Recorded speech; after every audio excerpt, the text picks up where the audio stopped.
"Come back to me," whispered the Duke, who never begged, and she opened her eyes for the first time in days. She could hear him through the veil of fever, though the voice belonged to a man who had never once asked for anything in his entire life.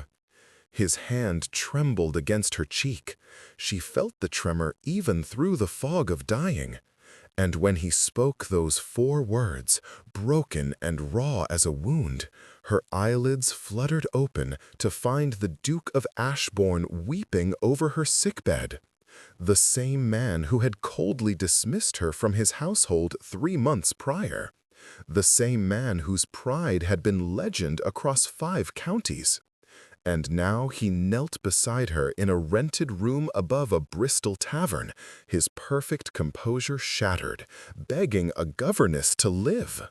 Wait, before the next confession unfolds. If this story has already stirred your heart, tell us where you're watching from. To make sure you don't miss the next betrayal, kiss, or redemption, subscribe and join our circle. The next heartbeat might change everything. Now, back to the scene. "Miss Hartley," he whispered again, and the sound of her name in his mouth was nothing like the crisp formality she remembered. "Eleanor, please." The room smelled of laudanum and desperation. Rain hammered against the window with the violence of early autumn, and somewhere below, the tavern crowd roared with Friday night revelry. But in this cramped chamber, with its water-stained walls and borrowed linens, the Duke of Ashbourne, Sebastian Thorne, master of 20,000 acres and guardian to England's strictest moral code, pressed his forehead to the hand of a woman who had been beneath his notice for 2 full years. Until she wasn't. Eleanor's lips moved, shaping words without sound. The fever had taken her voice 3 days ago, along with her strength, her certainty, and very nearly her life. Scarlet fever, the physician had pronounced grimly. The same disease that had taken Sebastian's mother 30 years prior.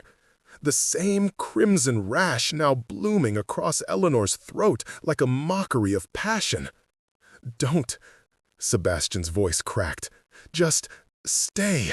Stay with me." The irony would have made her laugh if she'd had the breath for it. 3 months ago, he had ordered her to leave, had stood in his library with winter light cold against his shoulders, and told her that her services were no longer required, that his ward, Miss Cecilia Thorne, had completed her education, that Eleanor should collect her wages and remove herself from Ashbourne Manor by week's end. He had not looked at her when he spoke, had kept his gaze fixed on the ledger before him, as though she were merely another expense to be balanced and dismissed. She had not told him that she loved him, had not confessed the 2 years of quiet devotion, of watching him move through his ancestral halls like a man carved from winter itself, beautiful, untouchable, and utterly alone. She had packed her trunk, accepted her reference letter with steady hands, and walked away from the only home she had known since her father's death left her penniless at 23. Now, Sebastian lifted her hand to his lips, actually pressed his mouth to her burning knuckles, and Eleanor wondered if she had already died, and this was merely fever's final hallucination. "I was wrong," the confession tore from him. "God help me, Eleanor, I was wrong about everything." Behind him, the door creaked open. Dr. Pemberton entered, his medical bag heavy with futile remedies. He was a young man, competent, but bewildered by the presence of a duke in this shabby establishment. He had been asking questions, carefully, nervously, about the relationship between his noble visitor and the dying governess. Sebastian had not answered, had merely sent him for more laudanum, more ice, more anything that might turn the tide of death. "Your Grace," Pemberton began, then stopped. Even he could see that medical protocol had no place in whatever was unfolding here. Sebastian did not turn. "Get out. Your Grace, I must examine." I said get out. The Duke's voice carried the whip crack of absolute authority. Return in an hour, not before. The physician fled. Alone again, Sebastian gathered Eleanor against his chest with a gentleness that contradicted everything she knew of him. She felt the steady thunder of his heartbeat, smelled the sandalwood and smoke that clung to his coat. He was stroking her hair, actually stroking her hair, and murmuring things that made no sense. "I should have told you in the library," he said. "Should have been honest instead of coward. But I convinced myself it was impossible. You were my ward's governess. You were good and kind, and I—" His breath hitched. "I am neither of those things, Eleanor. I've spent 10 years building walls, and you walked through them as though they were mist." Eleanor's eyes drifted closed again. The fever was pulling her down, down into warm darkness where nothing hurt and no one demanded impossible things. "No." Sebastian's hand cupped her face, forcing her back to consciousness. "No, you don't leave me. Not like this. Not before you know." "Know what?" she wanted to ask, but her tongue was lead. "The morning you left Ashbourne," Sebastian continued, his voice breaking on every other word, "I stood in the drive and watched your carriage disappear. Then I went to my study and drank until I couldn't feel anything. It wasn't enough. Nothing was enough. Cecilia found me 3 days later, still drunk, your reference letter burned to ash in the fireplace." He laughed, a terrible, ragged sound. "She asked me why I'd dismissed you. I told her it was necessary. She called me a liar and a fool." Sebastian's thumb traced Eleanor's cheekbone. "I let you go because I was terrified, because wanting you felt like weakness. Because every time you smiled at me over the breakfast table, I forgot how to be the man my title demands." The confession hung between them, fragile as spun glass. "I hired investigators," Sebastian admitted, "undignified, desperate, but necessary. They found you in Bristol, working as a seamstress in a warehouse, living in conditions that—" His jaw clenched. "You deserved better. You deserved everything. And I had cast you out like refuse." Eleanor's fingers twitched against his waistcoat. She wanted to tell him it wasn't his fault, that she had chosen to leave rather than stay and watch him marry some appropriate duchess, that loving him had always been her burden to bear, not his. But the fever had stolen her voice, and perhaps that was mercy. "Then word came that you'd fallen ill," Sebastian said. "Scarlet fever. The same disease that made me an orphan at 8 years old." His voice dropped to barely a whisper. "I rode through the night to reach you, 30 miles in the rain, because the thought of you dying alone in some rented room was—" He stopped, unable to finish. "I'm here now," he finally managed. "I'm not leaving. Whatever you need, a physician from London, a private hospital, my blood if it would save you, it's yours. Everything I have is yours, Eleanor. It always has been. I was simply too blind to see it." The fever swirled higher, dragging Eleanor toward the edge of consciousness. But somewhere in the haze, she felt Sebastian's lips against her forehead. Not a kiss of passion, but of benediction. A promise made in the language of desperate men. "Come back to me," he whispered. "Please, come back, and I'll spend the rest of my life proving I deserve a second chance." Eleanor's eyes opened one more time, meeting his. In that moment, she saw past the Duke's legendary control to the frightened man beneath. Saw the love he'd buried under duty and pride. Saw everything she'd dreamed of in 2 years of service, reflected back at her from eyes the color of winter storms. Her lips shaped a single word: yes. Then the darkness took her, and Eleanor Hartley knew nothing at all. 3 months earlier. The library at Ashbourne Manor was a cathedral of leather and oak, built to intimidate and impress in equal measure. Eleanor had always loved it, loved the way afternoon light turned the air golden, loved the silence broken only by the crack of the fire and Sebastian's pen scratching across parchment. She stood before his desk now, hands clasped, waiting for him to acknowledge her presence. He did not look up from his ledger. His profile was stern in the lamplight, all sharp angles and aristocratic beauty. At 32, the Duke of Ashbourne had perfected the art of intimidation through stillness alone. "Miss Hartley," he spoke without inflection, "I've asked you here to discuss your future." Eleanor's heart lurched. Has Cecilia complained of my teaching? On the contrary, my ward's education is complete thanks to your efforts. She reads Latin and French, manages household accounts, and can discourse on philosophy with more intelligence than half the gentlemen at White's. Finally, Sebastian lifted his gaze. His eyes were cold as January. "You've fulfilled your contract admirably." "I'm pleased to hear it, Your Grace. Which is why I'm releasing you from service." The words hit like a physical blow. Eleanor felt the floor tilt beneath her feet. I don't understand."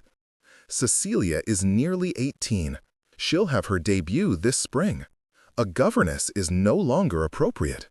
Sebastian's tone was perfectly even, as though he were discussing crop rotation. "I've prepared a reference letter and 6 months' wages. You have until Friday to make arrangements." 6 months' wages, as though money could compensate for being cast out of the only place she'd felt at home since her father's death. Eleanor forced herself to breathe. "Of course, Your Grace, I understand completely." She understood nothing.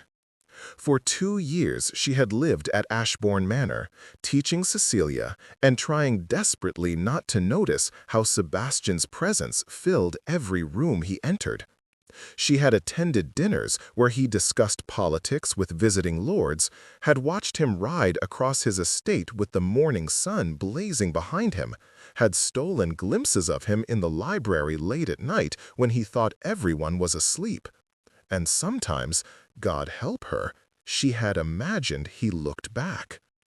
The way his gaze would linger when she laughed at something Cecilia said, the time he'd caught her when she stumbled on the stairs, his hand steady on her waist for 3 heartbeats longer than necessary. The evening she'd found him in the music room, listening to her play the pianoforte, his expression unguarded for once. She had been a fool. "You've been an asset to this household," Sebastian continued, his voice still bloodless. "I trust you'll have no difficulty securing a new position." "I'm sure you're right." Eleanor's voice held steady through sheer force of will. "Will that be all, Your Grace?" Something flickered across his face, so brief she almost missed it. But then the mask of aristocratic indifference slammed back into place, and she wondered if she'd imagined the crack in his composure. "That will be all, Miss Hartley." She curtsied with perfect form, turned, and walked toward the door. Each step felt like walking through deep water. Heavy, impossible, wrong. At the threshold, Eleanor paused. She should let it go, should accept dismissal with grace and move on with her life. But something reckless bloomed in her chest, something that refused to leave without at least one moment of honesty. "Your Grace?" She didn't turn around, couldn't bear to see his face. "May I ask why?" "I've explained. The real reason." Eleanor's hands clenched at her sides. "If you have any kindness at all, please don't lie to me." Silence stretched between them like a chasm. Eleanor heard the fire crack, heard rain begin to tap against the windows, heard her own heartbeat thundering in her ears. She waited for him to tell her the truth, that she'd overstepped, that he'd noticed her foolish devotion, that her presence had become inconvenient. Instead, Sebastian said quietly, "Because it's necessary." Necessary for whom? For everyone. It wasn't an answer, but Eleanor recognized finality when she heard it. She nodded once, then left before he could see her cry. She spent the next 4 days packing her belongings and saying goodbye to a place that had never truly been hers. Cecilia wept and demanded explanations. The housekeeper, Mrs. Davies, pressed a package of tea and biscuits into her hands. Even the stable boy looked mournful as he loaded her trunk onto the hired carriage. Sebastian did not appear to bid her farewell. Eleanor told herself it didn't matter, told herself she would find another position, another household, another life. London had agencies for governesses. She would be fine. She would survive this. But as the carriage rolled down Ashbourne's long drive, Eleanor turned for one last look at the manor's gray stone facade and saw a figure standing at the library window. Even at a distance, she recognized Sebastian's silhouette. He stood perfectly still, watching her leave, one hand pressed against the glass, as though he might push through it and call her back. He didn't. The carriage rounded the bend, and Ashbourne Manor disappeared behind the trees. Present, Bristol. Eleanor woke to the sound of rain and the unexpected warmth of a hand holding hers. Her throat felt like she'd swallowed broken glass, and every muscle ached with the violence of fever. But she was awake, alive. Conscious enough to realize that the Duke of Ashbourne was asleep in a chair beside her bed, his head bowed, his fingers tangled with hers. He looked terrible. His usually immaculate coat was wrinkled, his cravat missing entirely. Dark shadows bruised the skin beneath his eyes, and several days' worth of stubble darkened his jaw. This disheveled, exhausted version of Sebastian Thorne seemed impossible, like seeing a cathedral unmade. Eleanor tried to speak, managed only a wheeze. The sound woke him instantly. His head snapped up, and for a moment he simply stared at her as though she were a vision he feared to touch. Eleanor. Her name was a prayer on his lips. "You're awake! Thank God, you're awake!" She tried again to speak, but her voice was gone. Sebastian reached for a cup of water, his hands shaking slightly as he lifted it to her lips. Eleanor drank, feeling the cool liquid ease her burning throat. "The physician said you'd been unconscious for 4 days," Sebastian said, setting the cup aside with exaggerated care, as though any sudden movement might shatter the moment. He thought. He stopped, swallowed hard. "It doesn't matter what he thought. You're awake." Eleanor's gaze traveled around the small room, taking in the cracked plaster, the threadbare curtains, the single wooden chair that Sebastian had apparently occupied for days. This was her rented room above the tavern, not a hospital, not Ashbourne Manor, just this shabby space that had been all she could afford on a seamstress's wages. "I know what you're thinking," Sebastian said quietly. "This room is inadequate. You should be in a proper hospital with nurses and specialists. But by the time I found you, moving you seemed more dangerous than staying. Dr. Pemberton agreed to treat you here." Here, where the Duke of Ashbourne had spent nearly a week sleeping in a chair, holding her hand and apparently praying for her life. "Why?" Sebastian's composure cracked. He pressed her hand to his cheek, a gesture so intimate it stole what little breath she had. "Because I love you," he said simply. "Because I've loved you since the day you told Cecilia that Shakespeare understood tragedy but had clearly never met a truly dramatic 16-year-old. Because I dismissed you from my household to protect myself from wanting something I thought I couldn't have. Because I'm a coward and a fool, and nearly lost everything before I found the courage to speak." The words hung in the air, impossible and perfect. Eleanor shook her head slightly. It hurt to move, but she needed him to understand. She was nobody, a penniless governess. He was a duke with ancient bloodlines and political influence and responsibilities that stretched across counties. Love wasn't enough to bridge that chasm. "You're thinking about propriety," Sebastian guessed, reading her expression with unsettling accuracy. "About my position and what society will say. Eleanor, I've spent 10 years caring what society thinks. 10 years being the perfect duke, following every rule, never allowing myself a moment of weakness or desire. And for what? To be respected by men I despise? To maintain a reputation for cold virtue while dying inside?" He leaned forward, his voice fierce. "When word came that you were dying, every rule I'd ever followed became meaningless. I didn't think about scandal or gossip or appropriate behavior. I thought only that I might lose you before I could tell you the truth. That's when I understood. I would rather be ruined and happy than respected and alone." Eleanor wanted to believe him, wanted to imagine a world where a duke could marry a governess without destroying them both.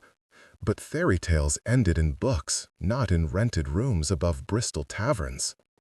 "I know what you're thinking," Sebastian said again, more gently this time. "You're thinking I'll regret this when you're well. That the fever has made me sentimental, and once you've recovered, I'll remember my position and send you away again." He brought her hand to his lips, kissed each knuckle with deliberate reverence.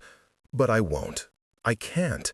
The man who dismissed you from Ashbourne Manor died the moment I watched your carriage disappear. What remains is simply a man who loves you and is begging for a chance to prove it." A tear slipped down Eleanor's cheek. Sebastian wiped it away with his thumb, his touch impossibly gentle. "Rest now," he murmured. "We'll talk more when you're stronger, but know this. I'm not leaving this room until you're well enough to throw me out yourself, and even then, I'll only wait in the corridor." Eleanor managed the ghost of a smile. Her voice was barely audible, but she forced out 2 words. "Too stubborn." "Absolutely," Sebastian agreed. "I'm a duke. Stubbornness is hereditary." She wanted to laugh, but exhaustion pulled at her like a tide. Her eyes drifted closed, and this time she wasn't afraid of the darkness. Because Sebastian was here. Because he'd said he loved her. Because, maybe, impossibly, there was a future beyond this moment. Just before sleep claimed her, she felt Sebastian's lips brush her forehead. "Come back to me," he whispered. "Keep coming back, and I'll spend the rest of my life making sure you never regret it." Days passed in fever and fog. Time became elastic, unmeasurable. Eleanor would wake to find Sebastian reading to her from a book of poetry, his voice steady and soothing. Then she'd slip back into fevered sleep and wake again to find him arguing with Dr. Pemberton about treatments. Sometimes Cecilia was there too, her young face tight with worry, pressing cool cloths to Eleanor's forehead and chattering about London gossip as though they were still at Ashbourne Manor having tea. "Uncle Sebastian has been impossible," Cecilia confided during one of Eleanor's more lucid moments. "He threatened to have Dr. Pemberton struck from the medical register if he suggested one more bleeding. Then he sent to London for 3 other physicians and dismissed 2 of them for incompetence before they'd even examined you." Eleanor's lips twitched. "Sounds like him." "He also hasn't slept more than a few hours in a week," Cecilia added pointedly, "and he's been eating nothing but whatever the tavern sends up. Mrs. Davies would be horrified." "Mrs. Davies doesn't know?" "Oh, half of London knows by now." Cecilia's tone was matter-of-fact. A duke disappearing from society for a week to nurse a former governess? The scandal sheets are having a field day. Uncle Sebastian doesn't seem to care. Eleanor's heart clenched. Cecilia, I never meant— If you apologize for being loved by him, I'll be very cross, Cecilia interrupted firmly. I've watched my uncle be miserable for years, cold and correct and absolutely alone. Then you came to teach me, and suddenly there was light in the house again. He'd smile when you joined us for dinner. He'd ask your opinion on things. He was happy, Miss Hartley, even if he wouldn't admit it. Until he dismissed me, Eleanor said softly. Until he panicked, Cecilia corrected. Uncle Sebastian spent his entire childhood learning that love means loss. His parents died when he was young. His older brother, who should have inherited the title, was killed in a riding accident 6 months before their father passed. Sebastian became duke at 16 and spent the next decade convinced that caring for anyone was a weakness he couldn't afford. Eleanor had known Sebastian's history in broad strokes, but never the emotional weight behind it. How did you learn all this? He told me. Cecilia smiled slightly. After you left, he got drunk, spectacularly, dramatically drunk, and confessed everything. How he'd loved you from the moment you called him pompous to his face during my Latin lesson. How he'd convinced himself it was impossible. How had dismissed you to avoid the vulnerability of asking you to stay. She leaned closer. He also said that if you survived this fever and refused to speak to him afterward, he'd deserve it completely. Eleanor closed her eyes, overwhelmed. The Sebastian Thorne she'd known at Ashbourne had been a fortress, controlled, distant, impenetrable. This man who'd sat vigil beside her sickbed, who'd confessed his love without artifice, who'd apparently gotten drunk and unburdened himself to his ward, this man was a stranger.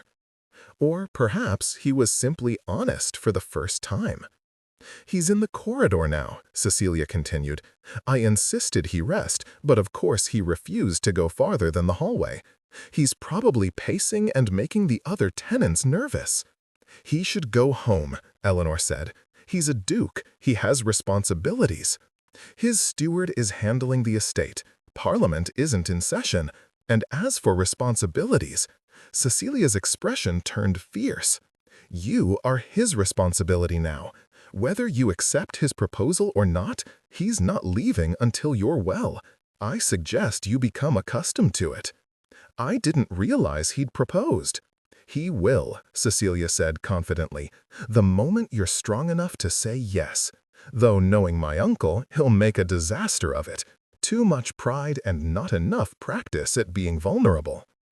Eleanor wanted to argue, to protest that marriage between them was impossible, that society would never accept it, that Sebastian would wake one morning and realize he'd sacrificed everything for a moment of panic. But the words wouldn't come, because part of her, the part that had loved him quietly for 2 years, wanted desperately to believe that fairy tales could come true. Even in shabby rooms above Bristol taverns. Even for penniless governesses, even against every rule society had ever written. 10 days after Sebastian's arrival, Eleanor sat propped against pillows, finally strong enough to eat broth without assistance. The fever had broken 3 days ago, leaving her weak but unmistakably alive. Dr. Pemberton had proclaimed her recovery miraculous while shooting knowing glances at Sebastian, as though aristocratic devotion possessed genuine healing properties. Sebastian himself looked marginally better. He'd slept a full night in the room next door after Eleanor had practically ordered him to leave, and returned this morning freshly shaved and wearing a clean shirt. But exhaustion still shadowed his eyes, and he watched her with an intensity that made her skin feel too warm. "The physician says you'll recover completely," Sebastian said, setting down his teacup with careful precision. "Another week of rest, and you should be strong enough to travel." "Travel where?" Eleanor asked. Her voice was still raspy but functional. That depends on you. Sebastian's gaze was steady, unflinching. I have several options prepared. A cottage in Cornwall, fully staffed, where you could recuperate in comfort, or a suite at Ashbourne Manor, if you're willing to return, or, he paused, or something else entirely, if you'll permit it. Something else. Sebastian stood and crossed to the window. Rain had given way to weak autumn sunshine, and dust motes danced in the light. When he spoke again, his voice was quiet but certain. "Marry me." Eleanor's breath caught. She'd expected many things, but not this. Not a proposal delivered with the same directness he might use to discuss crop rotation. "Sebastian, let me finish." He turned to face her, and the vulnerability in his expression nearly undid her. "I know this is sudden. I know society will be appalled. I know that marrying me means accepting a life of scrutiny and gossip and people who will never let you forget that you were a governess. But I'm asking anyway, because the alternative, continuing without you, is unthinkable." "You're a duke," Eleanor said weakly. "You need an appropriate wife, someone with connections and dowry, and I need you." Sebastian moved to kneel beside her bed, taking her hand in both of his. "I need the woman who made my ward laugh, who told me I was being pompous when I deserved it, who played Chopin in the music room late at night when she thought no one was listening. I need Eleanor Hartley, who is brave and kind and far too good for a man who nearly destroyed everything through cowardice." Eleanor's vision blurred with tears. "People will say terrible things. Let them. Your peers will ostracize you. You'll survive. Cecilia's prospects might suffer. Cecilia threatened to elope with the music master if I don't marry you," said Sebastian dryly. "She claims you're the best thing that ever happened to this family, and that she'll disown me if I'm stupid enough to let you refuse." Despite everything, Eleanor laughed, a rough, painful sound that made her throat ache. "She didn't. She absolutely did. My ward has strong opinions about romantic idiocy." Sebastian's thumb traced circles on her palm. "Eleanor, I'm not offering you an easy life. I'm offering you my life, with all its complications and requirements and impossible expectations. But I'm also offering you my heart, which has been yours since the moment you called Latin irregular verbs unnecessarily dramatic." "That was 3 years ago," Eleanor whispered. "I know." Sebastian's smile was crooked, self-deprecating. "I've been in love with you for 3 years and was too much a coward to admit it, even to myself. I convinced myself it was impossible, inappropriate, beneath my station. And then you nearly died, and I understood that the only thing beneath my station would be letting you go a second time." Eleanor looked at their joined hands, her fingers small and still too thin from illness, his larger and aristocratic and trembling slightly. She thought about the library at Ashbourne, about his cold dismissal, about weeks of working in a Bristol warehouse and nights in this shabby room. She thought about waking to find him weeping at her bedside, about his confession, about the impossible, terrifying, miraculous fact that Sebastian Thorne loved her. "If I say yes," she said slowly, "everything changes." "Everything already changed," Sebastian replied. "The moment I walked into this room and saw you dying. The moment I realized I'd rather lose my title than lose you. The question is whether you can forgive me for nearly destroying us through pride." Could she? Eleanor examined her heart carefully. She found anger there, at his dismissal, at his cowardice, at the weeks of pain. But she also found love, the same quiet, stubborn love that had sustained her through 2 years of service and 3 months of separation. Love that had survived fever and poverty and every obstacle pride could construct. "I forgive you," Eleanor said. But, if I marry you, I won't be a convenient duchess who smiles and stays silent. I'll have opinions. I'll argue with you. I'll probably embarrass you at dinner parties." Sebastian's expression transformed into something luminous. "Promise? I'm serious." "So am I." He pressed a kiss to her knuckles. "Eleanor, I don't want a convenient duchess. I want you. Brilliant, stubborn, impossibly perfect you. I want the woman who made my house feel like a home, who taught me that love isn't weakness, but the greatest strength I'll ever possess." His voice dropped. "So please, marry me. Let me spend the rest of my life proving that I'm worthy of a second chance." Eleanor felt tears slip down her cheeks. "You're certain? Truly certain? Because there's no going back from this." "I've never been more certain of anything." Sebastian cupped her face in his hands, his touch reverent. "Say yes, Eleanor. Please say yes." She thought of Ashbourne Manor, of London society, of the scandal that would erupt when a duke married his former governess. She thought of long years ahead, filled with gossip and judgment, and people who would never let her forget her origins. Then she looked at Sebastian, really looked at him, and saw past the title to the man. Flawed and proud and learning, finally, how to be vulnerable. Offering her not perfection, but partnership, not ease, but love. "Yes," Eleanor whispered. "Yes, I'll marry you." Sebastian's composure shattered. He gathered her into his arms, carefully, mindful of her lingering weakness, and buried his face in her hair. She felt him shaking, felt the ragged exhale against her temple. "Thank you," he murmured. "Thank you. I swear to you, Eleanor, I will spend every day earning this, every single day." "I'll hold you to that," she replied, but her voice was soft with joy.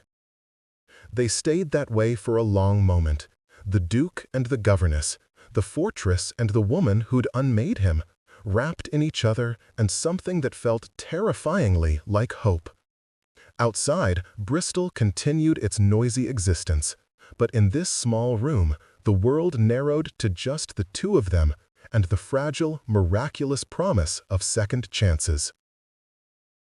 6 weeks later, Ashbourne Manor.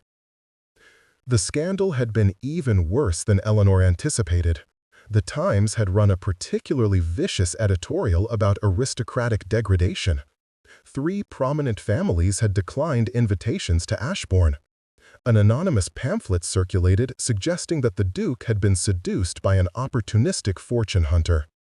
Sebastian had responded by purchasing the newspaper that printed the pamphlet and dismissing its editor.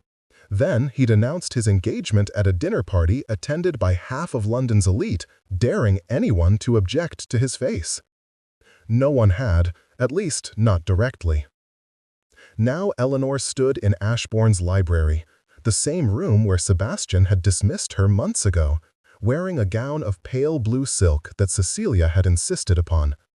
The wedding was scheduled for tomorrow. A small ceremony in the Manor's chapel, witnessed by Cecilia, Mrs. Davies, Dr. Pemberton, and a handful of Sebastian's genuine friends who'd proven their loyalty by attending despite the scandal. "You look terrified," Sebastian observed from the doorway. Eleanor turned to find him watching her with that intensity she'd come to recognize as love barely contained.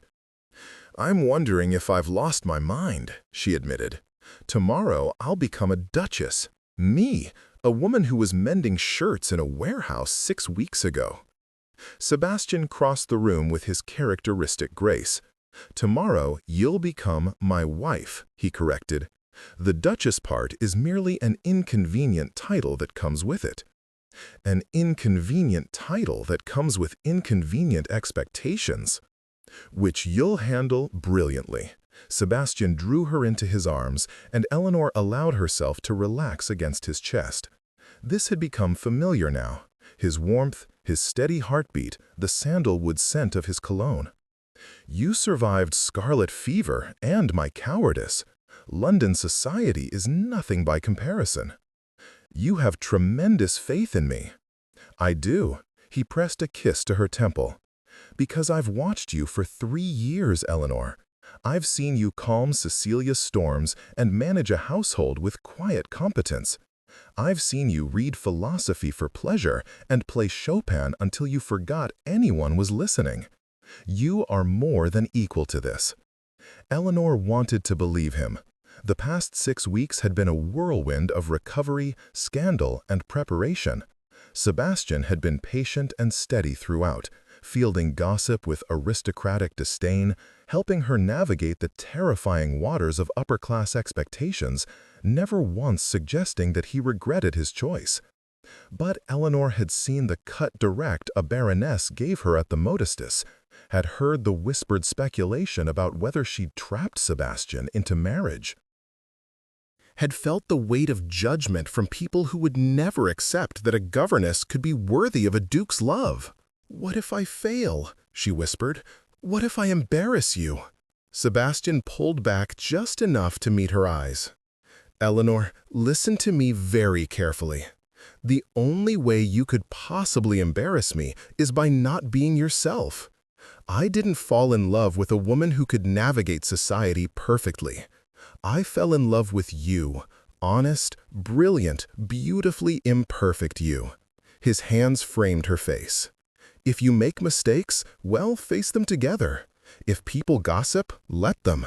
If society never accepts you," he smiled slightly, "then society's loss, not ours." "You make it sound simple." "It is simple. I love you. You love me. Everything else is just noise." Eleanor laughed, feeling the knot of anxiety in her chest loosing. "You're absurdly optimistic for a man with your reputation." "You've ruined my reputation for cold pragmatism," Sebastian agreed. "Now I'm known as the Duke who abandoned propriety for love. I find I rather like it." He kissed her then, slowly, thoroughly, with the careful reverence he'd shown since she'd recovered from the fever. Eleanor melted into it, tasting promise and passion and the future they were building together. When they finally broke apart, Sebastian was smiling, a rare, genuine expression that transformed his usually stern features into something radiant. "Tomorrow," he murmured, "I get to marry you. After tomorrow, you'll be Eleanor Thorne, Duchess of Ashbourne. And every day after that, I get to wake beside you and remember that I'm the luckiest man in England." "Even with the scandal?" "Especially with the scandal." Sebastian's eyes glinted with humor. "I spent 10 years being boringly respectable. This is far more interesting." Eleanor shook her head, but she was smiling now too. "You're impossible." "I'm yours," he corrected, "which is the only thing that matters." The wedding day. Autumn sunlight streamed through the chapel's stained glass windows, painting the floor in jeweled colors. Eleanor stood at the altar in her blue silk gown, nothing like the elaborate wedding dresses noblewomen wore, but perfect in its simplicity, and watched Sebastian's face as the vicar spoke the ancient words of matrimony.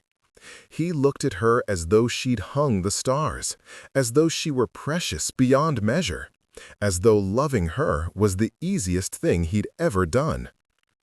When it came time for vows, Sebastian's voice was steady and certain. "I, Sebastian Thorne, take thee, Eleanor Hartley, to be my wedded wife, to have and to hold from this day forward, for better, for worse, for richer, for poorer, in sickness and in health, to love and to cherish, till death do us part." Eleanor's voice shook only slightly. "I, Eleanor Hartley, take thee, Sebastian Thorne, to be my wedded husband, to have and to hold from this day forward, for better, for worse, for richer, for poorer, in sickness and in health, to love and to cherish, till death do us part." The vicar pronounced them man and wife. Sebastian kissed her with exquisite gentleness, as though sealing not just a marriage, but a promise. Around them, the small gathering applauded. Cecilia was crying happy tears. Mrs. Davies beamed. Even Dr. Pemberton looked moved. But Eleanor noticed none of it. She was too busy looking at Sebastian, her husband now, her partner, her impossible, miraculous love, and understanding that sometimes fairy tales did come true, even for governesses, even in the face of scandal, even when everyone said it was impossible. That evening, the Duke's private study. Sebastian found Eleanor on the settee in his study, their study now, he supposed, reading by lamplight. She'd changed from her wedding gown into a simple dress, and her hair was loose around her shoulders. She looked utterly at peace, utterly at home, and Sebastian felt his heart clench with the force of his love for her. "Reading on your wedding night?" he asked, closing the door behind him. "Should I be offended?" Eleanor glanced up with a smile. "It's your book. I found it on your desk. Poetry." Sebastian crossed to sit beside her, recognizing the volume. "Wordsworth. I bought it the day after I dismissed you from service. Thought poetry might help me understand why I felt like I was dying." Did it help? Not remotely. He took the book from her hands and set it aside. "Turns out, the only cure for loving you is having you. Nothing else will suffice." Eleanor leaned into him, fitting perfectly against his side. "I still can't quite believe this is real, that I'm your wife, that we're here together, after everything." "Believe it," Sebastian murmured, pressing a kiss to her hair, "because I intend to spend the rest of our lives making sure you never doubt it." They sat in comfortable silence, watching the fire burn low. Outside, Ashbourne Manor settled into night, a great house with a scandalous new duchess and a duke who'd finally learned that love mattered more than reputation. "Sebastian?" Eleanor said eventually. "Thank you." He pulled back to look at her, confused. "For what?" "For being brave enough to beg," Eleanor said softly. "For coming to Bristol. For staying beside my sickbed. For asking me to marry you even when it cost you everything." She cupped his face, her touch tender. "For loving me enough to risk it all." Sebastian covered her hand with his. "Eleanor, you are everything. Society, reputation, propriety, none of it matters if I don't have you. I should be thanking you for forgiving my cowardice, for saying yes when you had every reason to refuse." "I couldn't refuse," Eleanor admitted. "I've loved you too long to walk away when you finally offered me your heart." "Then we're even." Sebastian kissed her palm. "Both fools in love." "Both lucky beyond measure." "Both scandalous," Eleanor added with a grin. "Gloriously scandalous," Sebastian agreed. "The Ton will talk about us for years." "Good. Let them talk." Sebastian laughed, free and genuine and utterly happy, and drew his wife into his arms. Eleanor came willingly, resting her head against his shoulder with a sigh of contentment. Outside, stars wheeled across the autumn sky. Inside Ashbourne Manor, in a study filled with books and firelight, the Duke and his impossible Duchess held each other close and knew that they'd found something more valuable than propriety. They'd found home. They'd found each other. And no amount of scandal could touch the truth of what they'd built. A love forged in fever and fear, tested by pride and distance, and proven strong enough to remake the world. Epilogue. 2 years later. Eleanor stood in the Ashbourne Gardens, watching Sebastian teach their daughter to walk. Little Margaret, named for his mother, tottered between the rose bushes with single-minded determination, shrieking with joy each time Sebastian caught her before she fell. "She has your stubbornness," Cecilia observed, appearing at Eleanor's side. She was engaged now to a Viscount who'd proven himself worthy through sheer persistence. And Uncle Sebastian's dramatic flair. "God help us all," Eleanor murmured, but she was smiling. The past 2 years had been challenging. London society had eventually, grudgingly, accepted Eleanor, though certain circles would never fully embrace a duchess of common birth. Eleanor had discovered she didn't particularly care. She had Sebastian's love, Cecilia's friendship, a daughter she adored, and a life fuller than anything she'd imagined possible. The scandal had faded into mere gossip. Now people spoke of the Duke of Ashbourne with a curious respect, a man who'd chosen love over propriety and seemed genuinely happy for it. Some even admitted they envied him. "He's good with her," Cecilia said, watching Sebastian swing Margaret into the air, earning delighted squeals. "I never thought I'd see my uncle like this. So unguarded." "Neither did I," Eleanor admitted. "When I first met him, I thought he was carved from winter. No warmth, no softness, just duty and pride." "Then you unmade him." "No," Eleanor shook her head. "I loved him. He unmade himself." Cecilia smiled. "Same thing, really." Perhaps it was. Eleanor watched her husband. Still impossible to believe sometimes that Sebastian was hers, spin their daughter in circles. His laughter carried across the garden, warm and free. He caught Eleanor's gaze and grinned, mouthing something that looked like, "Help me." Eleanor laughed and started toward them, Cecilia trailing behind. As she walked through the gardens of Ashbourne Manor, her home now, truly and completely, she thought about the fever that had nearly killed her, about Sebastian's desperate whisper in that shabby Bristol room, about the moment she'd opened her eyes to find him begging her to live. "Come back to me," he'd said. And she had, again and again, through fever and scandal and every obstacle society could construct. She'd come back to him, and he'd met her halfway with a courage she hadn't known he possessed.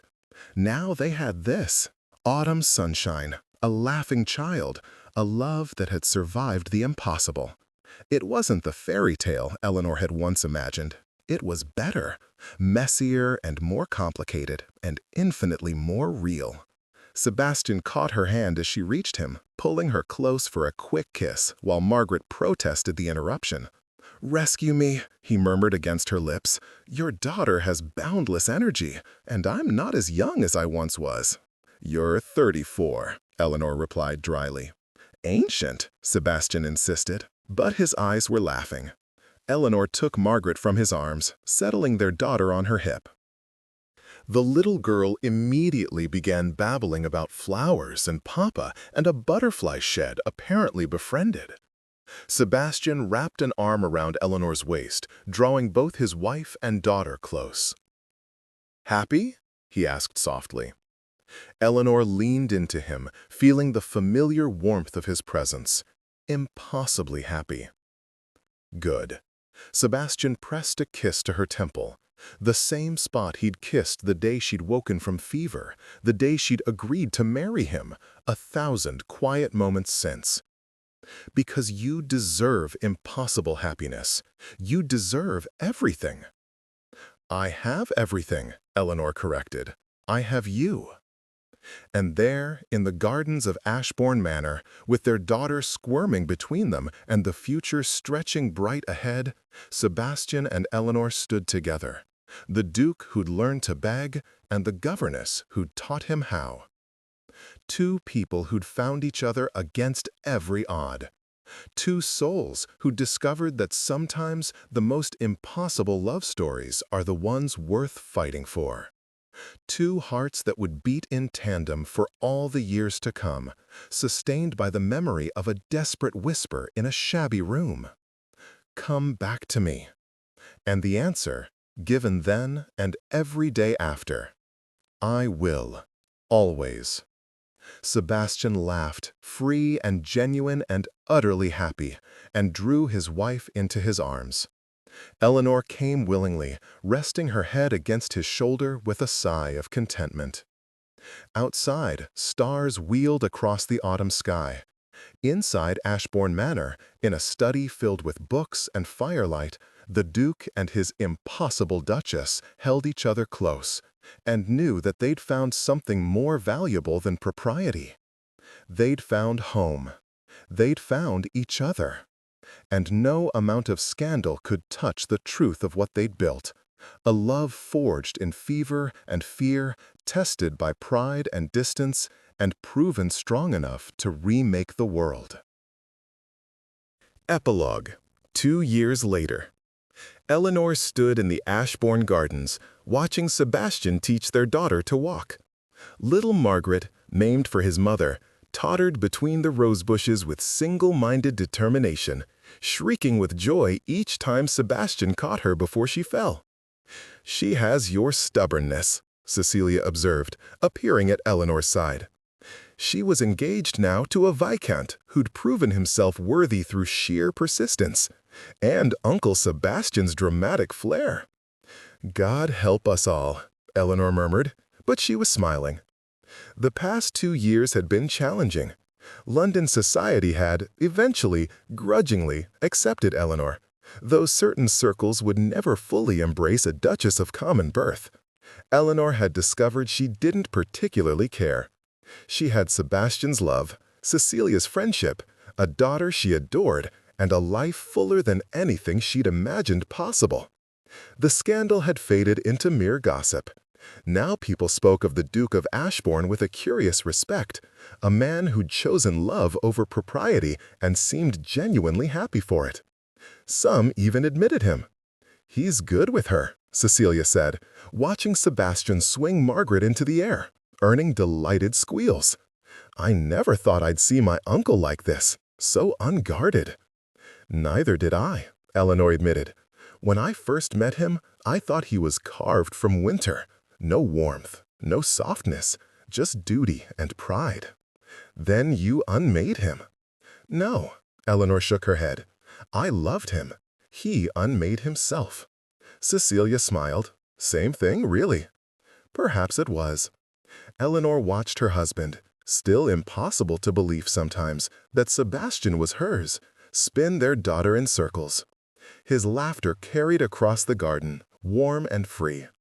He caught Eleanor's gaze and grinned, mouthing something that looked like, "Help me." Eleanor laughed and started toward them, Cecilia trailing behind. As she walked through the gardens of Ashbourne Manor, her home now, truly and completely, she thought about the fever that had nearly killed her, about Sebastian's desperate whisper in that shabby Bristol room, about the moment she'd opened her eyes to find him begging her to live. "Come back to me," he'd said. And she had, again and again, through fever and scandal and every obstacle society could construct. She'd come back to him, and he'd met her halfway with a courage she hadn't known he possessed. Now they had this, autumn sunshine, a laughing child, a love that had survived the impossible. It wasn't the fairy tale Eleanor had once imagined. It was better, messier and more complicated, and infinitely more real. Sebastian caught her hand as she reached him, pulling her close for a quick kiss, while Margaret protested the interruption. "Rescue me," he murmured against her lips. "Your daughter has boundless energy, and I'm not as young as I once was." "You're 34, Eleanor replied dryly. "Ancient," Sebastian insisted, but his eyes were laughing. Eleanor took Margaret from his arms, settling their daughter on her hip. The little girl immediately began babbling about flowers and papa and a butterfly she'd apparently befriended. Sebastian wrapped an arm around Eleanor's waist, drawing both his wife and daughter close. "Happy?" he asked softly. Eleanor leaned into him, feeling the familiar warmth of his presence. Impossibly happy. "Good." Sebastian pressed a kiss to her temple, the same spot he'd kissed the day she'd woken from fever, the day she'd agreed to marry him, 1,000 quiet moments since. "Because you deserve impossible happiness. You deserve everything." "I have everything," Eleanor corrected. "I have you." And there, in the gardens of Ashbourne Manor, with their daughter squirming between them and the future stretching bright ahead, Sebastian and Eleanor stood together, the Duke who'd learned to beg, and the governess who'd taught him how. Two people who'd found each other against every odd. Two souls who discovered that sometimes the most impossible love stories are the ones worth fighting for.